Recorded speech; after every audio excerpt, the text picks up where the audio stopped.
time to unload a bunch of gear.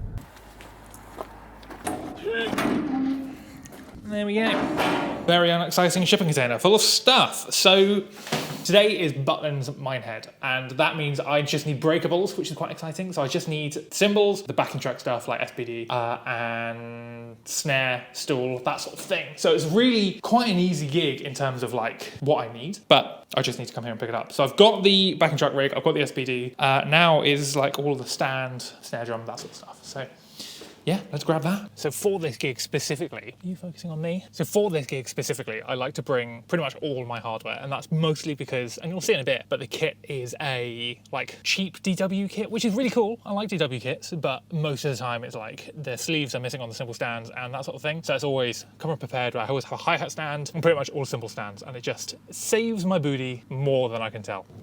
So the goal of this video is kind of to talk about how I use Ableton on an actual gig, and that's because I've made so many how-to videos, like how to use Ableton, how to do backing tracks, that sort of stuff. But this video is actually like how I personally take those videos, because all the videos are just my knowledge, and actually use it on the gig. So today you're coming with me to Butlins Minehead, where I'll be playing with a tribute band. It's just their like adult weekenders, and if you're from the US or you're not sure what Butlins is what was originally a family holiday park, and basically you book in there, you get a lodge, and you just like, you've got stuff to do, and it's for you take your family there, and it's like an all-inclusive, like just go there for a week and that's your holiday, and like it's great, it's an amazing place. What I think is genius is that Butlins then decided to make an adult weekender, and that basically entails they close all of the like children play area bits. You book into a lodge with your friends, your family, but there's no children allowed. And basically what people do is they go from Friday to Sunday,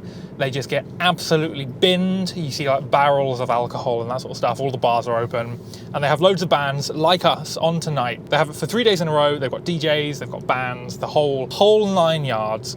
And yeah, it's basically just like an adult weekend only. I think it's a genius idea for when you're in off season, you're a holiday park, and it's just like an extra way to earn cash, basically. And I'm like, genius. They're massive venues as well, and we're really well looked after and that sort of stuff. But anyway, on a gig like that, it's perfect because it's an hour set. We come in, we set up on like moving drum risers and that sort of stuff. And yeah, then we play for an hour and then we're done. And I'm sending a full Ableton rig, like you get the full in-ears, everything. So you get to see how I set it up, my thoughts during the gig as well, and yeah, pretty much that, if you will. So you'll see me set it up, how I send all the outputs to the sound engineer, and yeah, I'm really excited. But anyway, I have got 4 hours 10 ahead of me because I live in the north of England, and I've now got to drive all the way down to the south, to Minehead, and yeah, I'll see you there.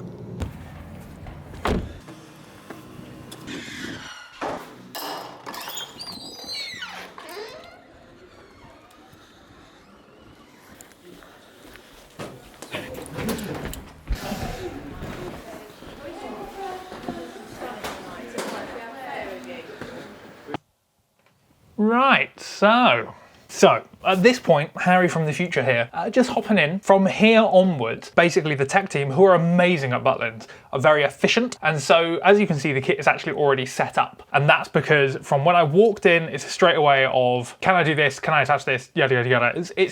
It's very efficient. And this is the first gig that I've ever filmed, and basically I didn't have the confidence enough to hit record during all of that. So I didn't actually get to run you through the Ableton rig. In a minute, I'll show you the hardware that I'm using, but as a quick one, here's what Ableton looks like on this show. So this is the full like 2-hour set, and this is the master set that I use, AbleSet, which you'll see on the gig, to control everything and change their songs depending on what we're doing that night. In this case, we're doing an hour version, so I've used AbleSet just to like combine all of that. If you'd like a AbleSet discount, by the way, just use the code DrumElectric or ableset.app/DrumElectric and you get a cheeky 10% off, which is quite nice. Thanks, Leo, again, for being amazing and supplying that. But anyway, what's also really important to note as well on this gig, just as we head off to the green room after soundcheck, we get a message from our keyboard player saying the trains are cancelled and he can't make it, which was really unfortunate because I love our keys player, he's amazing, like the rest of the band. But it basically meant that I had to use these tracks down here, which are our emergency tracks. So we've got keyboards, one of the female vocalists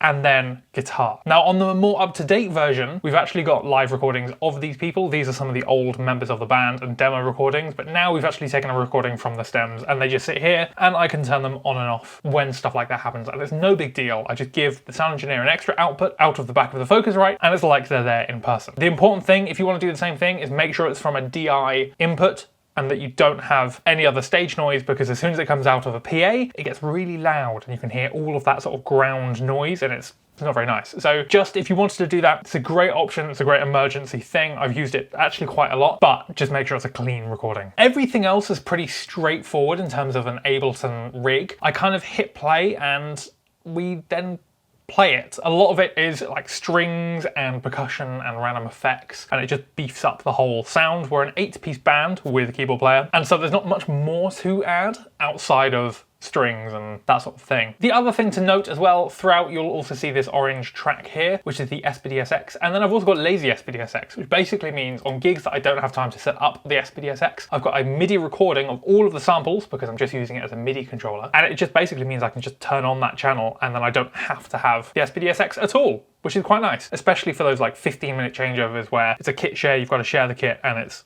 straight in like that. But anyway, that's what actually Ableton looks like, and this is what's on my laptop at the time of this gig. I just wanted to hop in and show you that because I didn't get a chance to on the day. Anyway, here's the hardware setup on the gig from past Harry, who's at the gig. So this is the rig. It's a hire kit, which is like I just have my breakables, and then we have Focus 18i20 powering Ableton, which has got Able Set powered by the SPDSX with the foot switch down there. So it should be pretty good. I'll see you on the gig.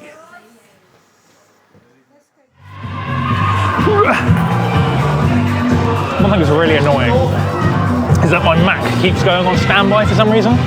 Infuriating.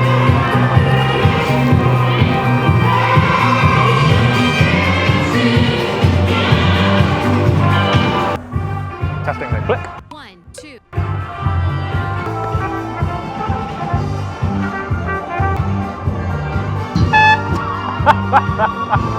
Is that how you drive? You just, that's your horn, you lean out the window.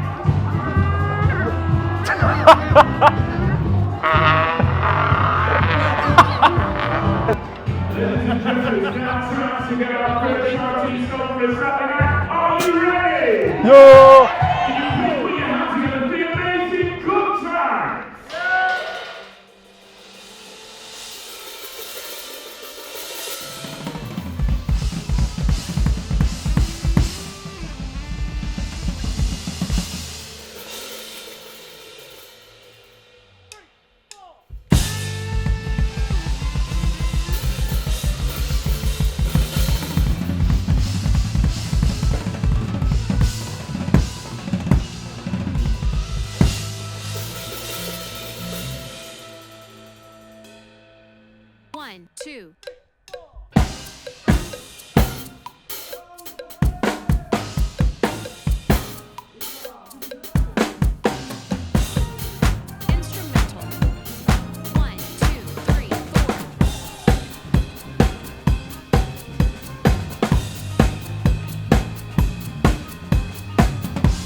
I dropped the stick. We can ignore that. Where did it go? Oh, there. Oh, so this is the point where I adjust after the huge medley. Eddie said some stuff. I drink some water. Look at it. And I wait for the cue. He's going to announce the song, and then we're in. Here we go. Next up, we'll feature associate vocals and roll on the sax. Please show the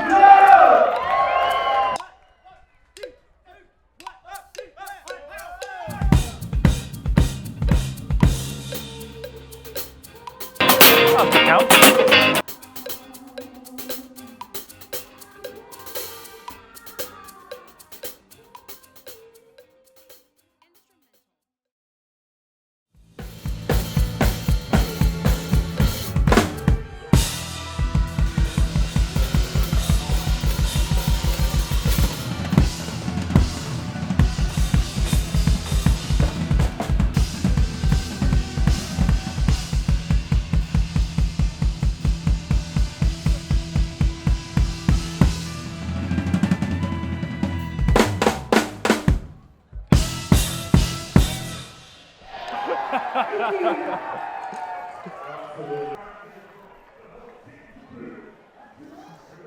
And now is the fun bit of packing it up before the hill drummer.